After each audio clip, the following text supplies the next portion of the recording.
ওনাদের কেউ কেউ বলছেন কোনো নির্বাচনই যেন পরোক্ষ না হয়, প্রত্যক্ষ হয়, প্রত্যেকের কনস্টিটিউয়েন্সি থাকে। এবং রাষ্ট্রপতি নির্বাচন সরাসরি হওয়ার কথা বলেছেন, তারপরে স্থানীয় সরকার নির্বাচন নির্দলীয় হওয়ার এবং সংসদীয় পদ্ধতিতে নয় ওনারা বলছেন, কারণ ওখানে দলীয়করণ হতে পারে। তারপরে অর্থের উৎসের স্বচ্ছতা যেন নিশ্চিত হয়।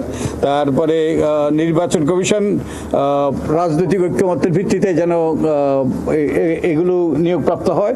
এবং আমরাও এগুলো নিয়ে আপনাদের সাথে কথা বলছি। আমরাও ভাবছি ইভিএম বনাম অনলাইন ভোট এবং তারা প্রযুক্তি ব্যবহারের কথা চিন্তা করার জন্য আমাদেরকে অনুরোধ করেছেন। আমরাও এ নিয়ে ভাবছি, বিশেষত প্রবাসীদের ভোটের ব্যাপারে।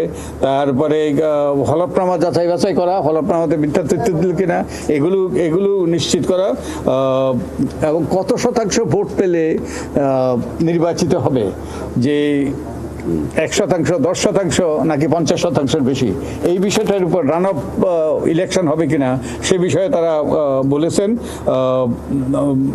এবং তারা না ভোটার ফিরিয়ে আনার জন্য বলেছেন।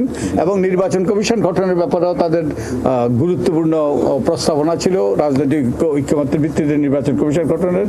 তো এই গুরুত্বপূর্ণ কথা হয়েছে। এবং বিনা প্রতিদ্বন্দ্বিতা যেন নির্বাচিত না হয় এই বিষয়ে তারা আলোকপাত করেছেন। এখন আমি ওনাদেরকে দিচ্ছি, ওনারা আরো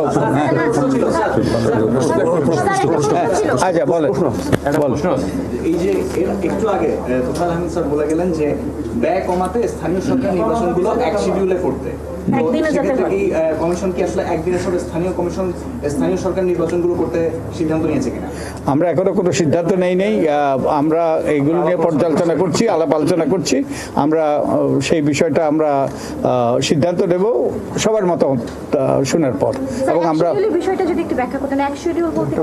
উনি ভালো বলতে পারতেন যে যেটা হলো সবগুলো নির্বাচন, ইউনিয়ন পরিষদ, পৌরসভা, উপজেলা, তারপরে জেলা পরিষদ, সিটি কর্পোরেশন, সবগুলো নির্বাচন একই দিনে এটা করার কথা ওনার জোরালো প্রস্তাব ওটা ওনার। আচ্ছা, এটা নিয়ে আমরা এখন আর কোনো প্রশ্ন?